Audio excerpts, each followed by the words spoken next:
Welcome to my review of the Rockford Files Season 2, Episode 6, The Great Blue Lake Land and Development Company, which is a really tough title to get on a YouTube thumbnail, by the way. Written by Juanita Bartlett and directed by Lawrence Downey. The episode begins with Jim driving on a desert road until his car has some engine trouble, forcing him to stop at a small town. He stops at a garage just as it's closing, and the attendant refuses to help as he has to go to his night job. I'm closed. Bring around in the morning. Oh, I can't wait till morning.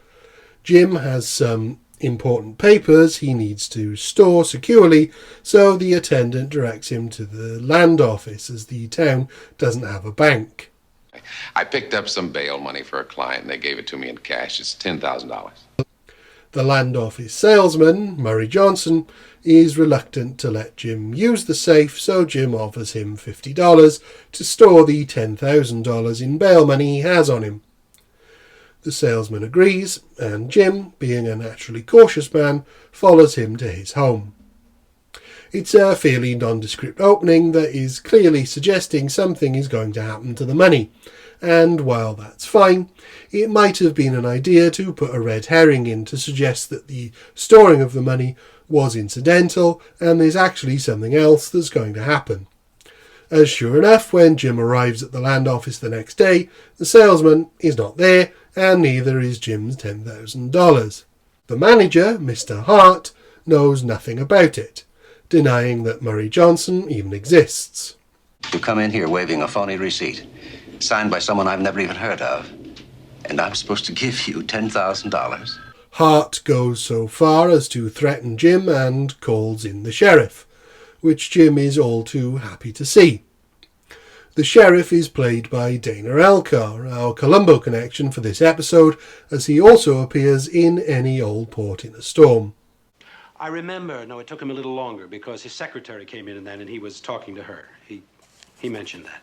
He is no more helpful as the money is indeed not in the land office safe, so Jim files a report about Johnson but is useless at providing a description. Height? Oh, he was about, medium. Weight? Average, normal. He does give the sheriff Johnson's address and they go up there together, but the house is occupied by a woman named Billy who denies all knowledge of Johnson. I'm looking for Murray Johnson. Murray Johnson? Do you know him? No. Should I? What has gone from a milquetoast opening has quickly ramped up to a full-on conundrum, as we and Jim have no idea what's going on, but we know it's shady and everyone seems to be in on it. Jim calls Rocky and asks him to come to town and bring conman Fast Harry with him, which Rocky is against as he blames Harry for stealing Rocky's lodge ring, but Jim convinces him.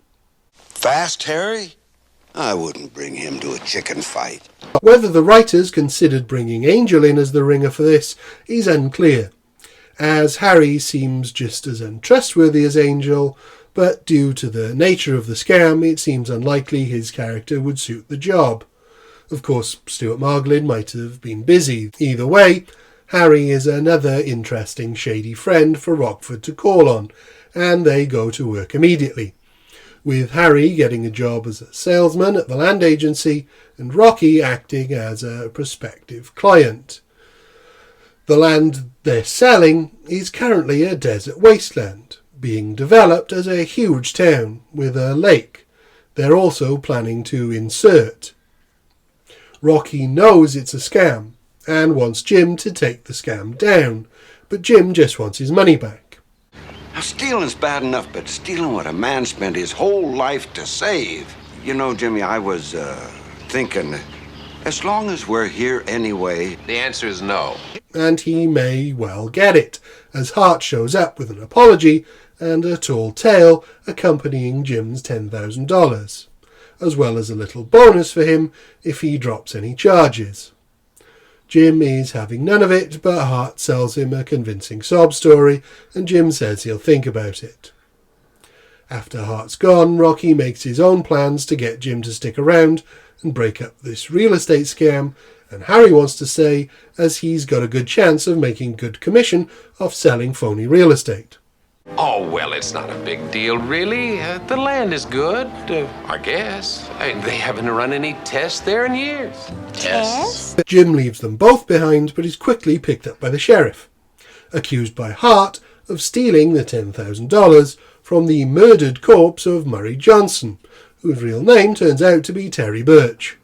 It certainly seems like the sheriff isn't in on this scam, but also isn't too bright, and Jim quickly and cleverly escapes. Rockford? He did it.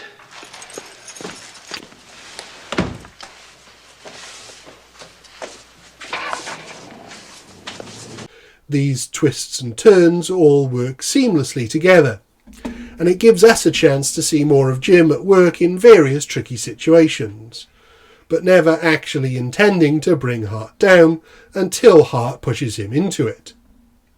The Rockford law of unintended consequences. With Jim now free, he finds out from Harry that the land office is making a run for it, so he goes to see Billy to find out what Terry Birch was stealing besides his $10,000. Birch had evidence of Hart's double dealing, and that's why Hart had him killed. Jim sets him up in a sting with the sheriff and is able to clear his name and persuade the sheriff not to arrest him for the jailbreak. There's not much to this episode. It's a fairly simple A to B story, but with enough intrigue and twists and turns to keep it engaging. And it's well paced, so it never drags or feels overstretched in its fairly low stakes story. With a small cast and with intrigue that is quickly dealt with. But it's not quite fun enough to measure up to some of the other caper episodes we've had so far, and is largely unremarkable, so it's a 4 out of 5 from me. Competent but unspectacular. Thank you. Goodbye.